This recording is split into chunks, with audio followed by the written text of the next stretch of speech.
दोस्तों एक बार फिर से स्वागत करते हैं आपका अपना यूट्यूब चैनल सुमन क्लासेस पर। हम लोग अभी इस वीडियो के अंदर बीपीएससी शिक्षक भर्ती के अंदर जो सिलेबस दिया गया है भारतीय राष्ट्रीय आंदोलन, इस भारतीय राष्ट्रीय आंदोलन को जो रखा गया है सिलेबस के अंदर, चाहे आप शिक्षक अभ्यर्थी प्राइमरी के हैं, चाहे आप शिक्षक अभ्यर्थी उच्च माध्यमिक के हैं, सभी के लिए भारतीय राष्ट्रीय आंदोलन को सिलेबस के अंदर रखा गया। और इसी भारतीय राष्ट्रीय आंदोलन में हम लोग अभी क्रांतिकारी संगठन और साथ में प्रमुख बम कांड पूरे विश्लेषण के साथ में, पूरी व्याख्या के साथ में हम लोग इस वीडियो के अंदर पढ़ने वाले और किस प्रकार से आपको प्रश्न परीक्षा में पूछे जाते हैं और कौन कौन से अति महत्वपूर्ण सवाल होंगे, उन सभी को इस वीडियो के अंदर कवर करेंगे। साथ में एक्स्ट्रा फैक्ट भी हम आप लोगों के साथ कवर करते हैं। तो इस वीडियो के अंदर आप लोग शुरू से लेकर अंत तक जरूर बने रहिएगा। और इसके अलावा अगर आप हमारे यूट्यूब चैनल सुमन क्लासेस पर नए हैं तो निश्चित रूप से आप सब्सक्राइब कर लीजिएगा। वीडियो को शुरू करते हैं, अंत तक बने रहिएगा। सबसे पहले बात करते हैं बंगाल के क्रांतिकारी संगठन। तो याद रखिएगा, बंगाल के क्रांतिकारी संगठन पहला संगठन था अनुशीलन समिति। याद रखिएगा, बेहद इंपॉर्टेंट है। बंगाल का प्रथम क्रांतिकारी संगठन अनुशीलन समिति। बंगाल के प्रथम क्रांतिकारी संगठन अनुशीलन समिति बंगाल का यह प्रथम क्रांतिकारी संगठन हुआ, जिसकी स्थापना 1903 ईस्वी में किया गया था। ये भी इंपॉर्टेंट है, याद रखिएगा। अनुशीलन समिति जो बंगाल का प्रथम क्रांतिकारी संगठन हुआ, इसकी स्थापना कब हुई थी? 1903 में। किनके सहयोग से हुआ था? तो इसमें तीन लोग अति महत्वपूर्ण हैं। पी.एन. मित्र यानी प्रथम नाथ मित्र, सतीश चंद्र बोस और पुलिन दास, इन तीनों के सहयोग से बंगाल के प्रथम क्रांतिकारी संगठन जिसका नाम अनुशीलन समिति की स्थापना की गई थी। और एक इसका क्षेत्रीय कार्यालय खोला गया था, और ये ढाका में क्षेत्रीय कार्यालय खोला गया था। और इस ये इनके जो किनके मतलब कि इसको आगे किसने बढ़ाया था ढाका में? तो इसका याद रखिएगा, मलिन दास की अध्यक्षता में। इसके अलावा अगर आप लोग जानना चाहते हैं बंगाल के अनुशीलन समिति के सदस्य कौन कौन थे, तो वो भी बता दे रहे हैं आप लोगों को। इसके प्रमुख सदस्य जो थे, वीरेंद्र घोष थे, भूपेंद्र नाथ दत्त थे, वीरेंद्र घोष नहीं, वरिंद्र नाथ घोष, याद रखिएगा, वरिंद्र घोष, भूपेंद्र नाथ, और इसके अलावा सिस्टर निवेदिता। ये सभी जो लोग थे अनुशीलन समिति के सक्रिय सदस्य थे। वरिंद्र घोष, भूपेंद्र नाथ दत्त और सिस्टर निवेदिता। इसके अलावा भी बहुत सारे इसके सक्रिय सदस्य थे, वो अति महत्वपूर्ण नहीं है, लेकिन महत्वपूर्ण कौन है? वरिंद्र घोष, भूपेंद्र नाथ दत्त, सिस्टर निवेदिता। सिस्टर निवेदिता ये ध्यान रखिएगा स्वामी विवेकानंद की शिष्या भी रही। इसके बाद बात करते हैं युगांतर समाचार पत्र। युगांतर समाचार पत्र की बात करें तो युगांतर समाचार पत्र के पहले संपादक भूपेंद्र नाथ दत्त थे। वही भूपेंद्र नाथ दत्त जो अनुशीलन समिति के सदस्य थे। अनुशीलन समिति के सदस्य भूपेंद्र नाथ दत्त युगांतर समाचार पत्र के पहले संपादक थे। भूपेंद्र नाथ दत्त को डगलस किंग्सफोर्ड की हत्या के मामले में 1 वर्ष की सजा दी गई थी। इसके बाद युगांतर समाचार पत्र को आगे बढ़ाने का प्रयास, यानी इसके अलावे जो इनका संपादन किया वो किया वरिंद्र घोष ने। तो इस तरह से युगांतर समाचार पत्र के दूसरे संपादक कौन बने? वरिंद्र घोष। युगांतर समाचार पत्र के पहले संपादक थे भूपेंद्र नाथ दत्त। इस भूपेंद्र नाथ दत्त को डगलस किंग्सफोर्ड की हत्या के मामले में 1 वर्ष की सजा होता है। उसके बाद आगे इस युगांतर समाचार पत्र के दूसरे संपादक के रूप में कार्य किए थे वरिंद्र घोष ने। आगे बात करते हैं अलीपुर षड्यंत्र केस। अलीपुर षड्यंत्र केस, अलीपुर षड्यंत्र केस की बात करें, बेहद इंपॉर्टेंट सवाल बनेगा दोस्तों। अलीपुर षड्यंत्र केस ये हुआ कब था? तो याद रखिएगा 1908 में। अलीपुर षड्यंत्र केस में प्रमुख जो क्रांतिकारी थे, ध्यान रखिएगा, वो प्रमुख क्रांतिकारी थे जिनका नाम है खुदीराम बोस और प्रफुल्ल चाकी। ये दोनों महत्वपूर्ण नेता थे अलीपुर षड्यंत्र केस। तो यही जो समिति था अनुशीलन समिति, इस अनुशीलन समिति की बैठक में किंग्सफोर्ड की हत्या करने का प्लान तैयार किया गया। अनुशीलन समिति की बैठक में किनकी हत्या का प्लान किया गया? किंग्सफोर्ड की हत्या का प्लान किया गया, और इसकी पूरी जिम्मेदारी दी गई खुदीराम बोस को और प्रफुल्ल चाकी को।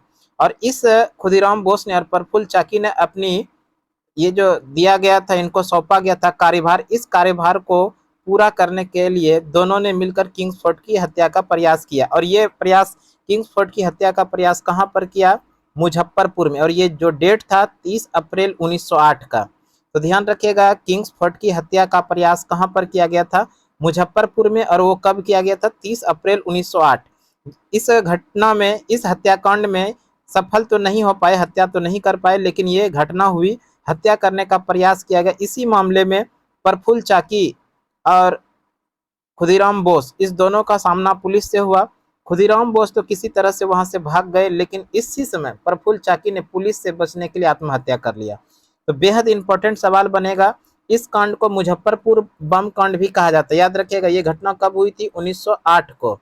1908 को मुजफ्फरपुर में ही किंग्स फोर्ड की हत्या का प्रयास किया गया था खुदीराम बोस और प्रफुल्ल चाकी के द्वारा। और इनके अलावे और भी अनुशीलन समिति के सदस्य, लेकिन प्रमुख रूप से यही दोनों व्यक्ति थे, यही दोनों क्रांतिकारी थे। और इसी हत्या के मामले में खुदीराम बोस की गिरफ्तारी होती है और प्रफुल्ल चाकी ने पुलिस के डर से क्या करता है कि आत्महत्या कर लेता है। तो याद रखिएगा। और इसके अलावा याद रखिएगा, इस केस में कुल मिला के अनुशीलन समिति के कुल कितने मेंबर? 29 मेंबर के आसपास पर केस होता है। और इस केस में ध्यान रखिएगा, इस केस में सरकारी गवाह बना कौन? तो नरेंद्र गोसाई। नरेंद्र गोसाई को इस केस में सरकारी गवाह बना लिया जाता है, इसलिए इस जेल में ही इसकी हत्या कर दी जाती थी। याद रखिएगा, कौन से क्रांतिकारी नेता थे जिनकी की हत्या जेल में किया गया था? वो नरेंद्र गोसाई। इंपॉर्टेंट है, याद रखिएगा। किस क्रांतिकारी नेता का हत्या जेल में किया गया था? तो वो है नरेंद्र गोसाई का। क्यों? क्योंकि इनको सरकारी गवाह बना लिया गया था मुजफ्फरपुर बम कांड में। इसी को हम लोग अलीपुर षड्यंत्र केस भी कहते हैं, क्योंकि इसका जो मुख्यालय था वो अलीपुर ही था। यानी कि ये गिरफ्तार कहाँ से हुए थे? और सभी क्रांतिकारी नेता तो वो अलीपुर से गिरफ्तार हुए थे। और इस तरह से अगर सरकारी गवाह के मामले में अगर प्रश्न देखा जाए तो आप लोग 3 सवाल जरूर याद रखिएगा। इस केस में सरकारी गवाह कौन बने? नरेंद्र गोसाई। इसके अलावा जलियांवाला बाग हत्याकांड जब होता है तो उसमें सरकारी जो गवाह बने थे वो हंसराज बने थे, याद रखिएगा। जलियांवाला बाग हत्याकांड में सरकारी गवाह कौन थे? हंसराज। इसके अलावा लाहौर षड्यंत्र केस में सरकारी गवाह कौन थे? जयगोपाल। तो इस तरह से आप लोगों को 3 सवाल याद रखना है, किससे संबंधित? सरकारी गवाह से संबंधित। सरकारी गवाह से संबंधित 3 सवाल। तो सबसे पहला ही मुजफ्फरपुर बम कांड में सरकारी गवाह नरेंद्र गोसाई, उसके बाद जलियांवाला बाग हत्याकांड में सरकारी गवाह हंसराज, और लाहौर षड्यंत्र में सरकारी गवाह कौन बनाए गए थे? जयगोपाल। आगे बात करते हैं, इस केस में खुदीराम बोस की गिरफ्तारी होती है और प्रमुख जो अभियुक्त बनाए गए थे वरिंद्र घोष बनाए गए थे और अरविंद घोष बनाए गए थे। इन सभी को प्रमुख अभियुक्त बनाया गया था। और इसके बाद होता क्या है कि देखिए, खुदीराम बोस तो पुलिस के गिरफ्त में आते हैं और उसके बाद इनको फांसी की सजा दी जाती है। खुदीराम बोस को 11 अप्रैल 1908 ईस्वी को मुजफ्फरपुर के सेंट्रल जेल में फांसी दी जाती है। और इनका उम्र इस समय केवल और केवल 18 वर्ष 8 महीना और 18 दिन का था। तो इस तरह से खुदीराम बोस सबसे कम उम्र में फांसी की सजा पाने वाले पहले क्रांतिकारी हुए। बेहद इंपॉर्टेंट सवाल होगा दोस्तों, सबसे कम उम्र में, है ना, सबसे कम उम्र में फांसी की सजा पाने वाले पहले क्रांतिकारी कौन हुए? खुदीराम बोस। खुदीराम बोस को 1908 में मुजफ्फरपुर बम कांड यानी मुजफ्फरपुर किंग्स फोर्ड की हत्या के मामले में गिरफ्तार करके मुजफ्फरपुर सेंट्रल जेल में 18 वर्ष 8 महीना और 18 दिन की आयु में इनको फांसी की सजा दी गई थी। और इस तरह से खुदीराम बोस सबसे कम उम्र में फांसी की सजा पाने वाले पहले क्रांतिकारी हुए।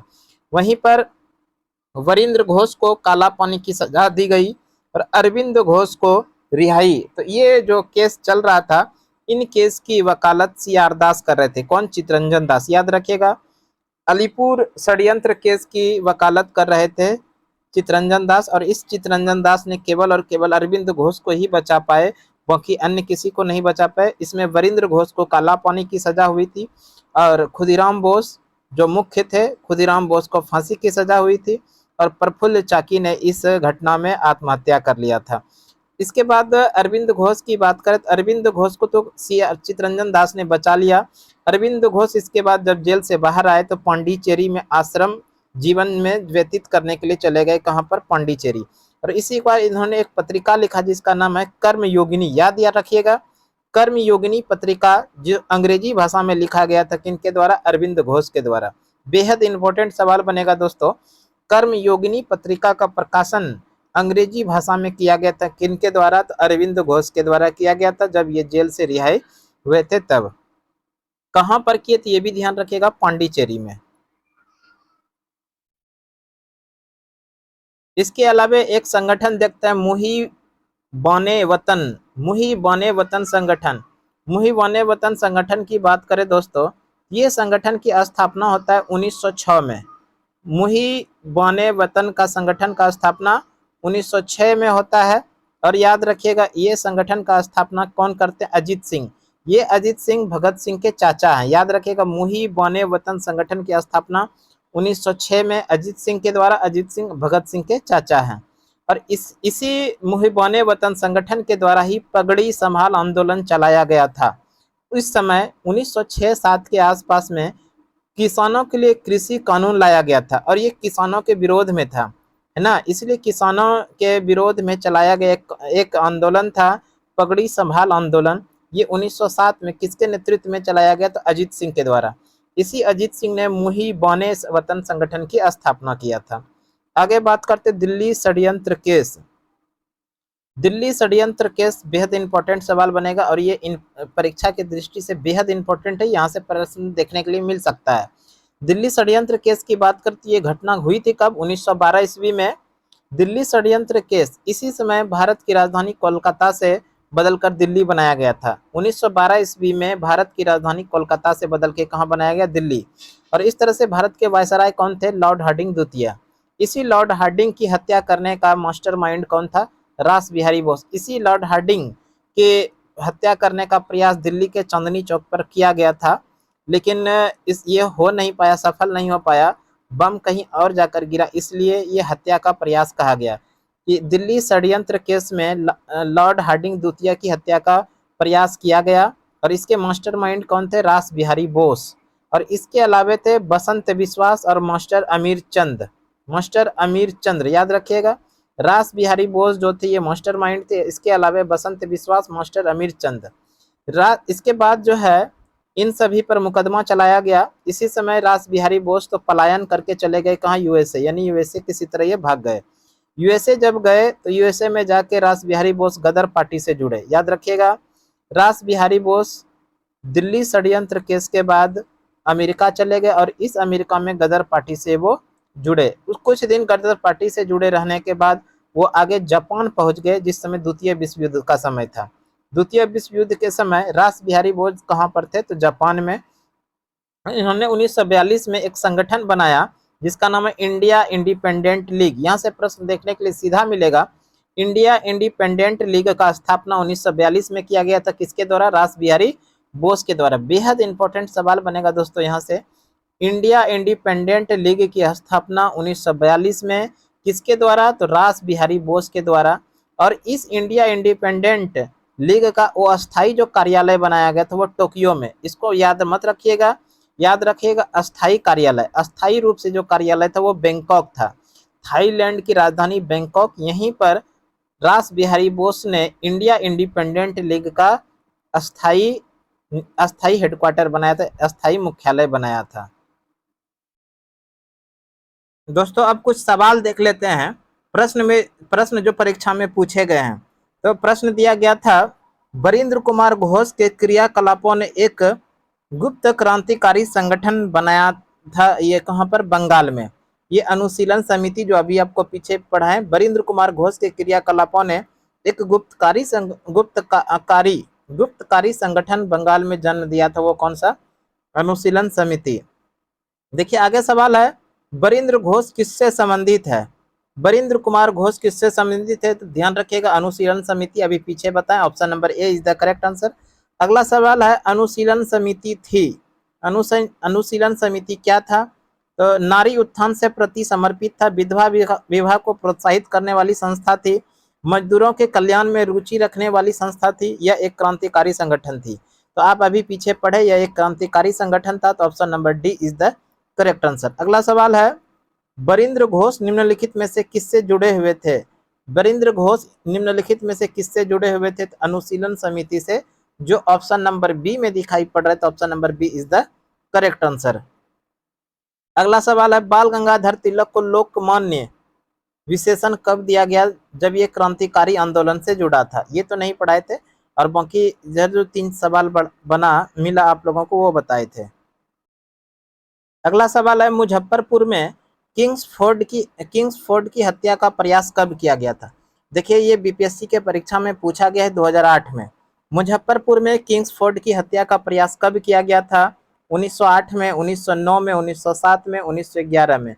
अभी आपको पीछे पढ़ा है, मुजफ्फरपुर में किंग्सफोर्ड की हत्या का प्रयास खुदीराम बोस और प्रफुल्ल चाकी के द्वारा ये किया गया था 1908 में। 30 अप्रैल 1908 ईस्वी को मुजफ्फरपुर में किंग्सफोर्ड की हत्या का प्रयास किया गया था। और इसी हत्याकांड में पुलिस से बचने के लिए प्रफुल्ल चाकी ने आत्महत्या किया और इसके अलावा खुदीराम बोस को फांसी की सजा दी गई थी। देखिए, सवाल दिया गया है, मुजफ्फरपुर बम कांड 1908 का संबंध इनमें से किससे है? इसमें कौन थे? प्रफुल्ल चाकी शामिल थे। Prafulla Chaki, option C is the correct answer. अगला सवाल देखते हैं। अगला सवाल में है, निम्नलिखित में से किसने बड़ी बुद्धिमानी के साथ अलीपुर षड्यंत्र मामले में अरविंद घोष का बचाव किया? अभी पीछे बताएं। अरविंद घोष को किसकी वकालत के कारण बचाया गया था? तो चितरंजन दास की वकालत के कारण। Chittaranjan Das, option number A is the correct answer. तो दोस्तों, आज का सेशन हमारा यहीं पर समाप्त होता है। इस तरह से हम आप लोगों के लिए रेगुलर वीडियो लेकर आते रहते हैं। तो आज की क्लास के लिए इतना ही। अगले क्लास में फिर से मिलते हैं, तब तक के लिए धन्यवाद। जय हिंद दोस्तों।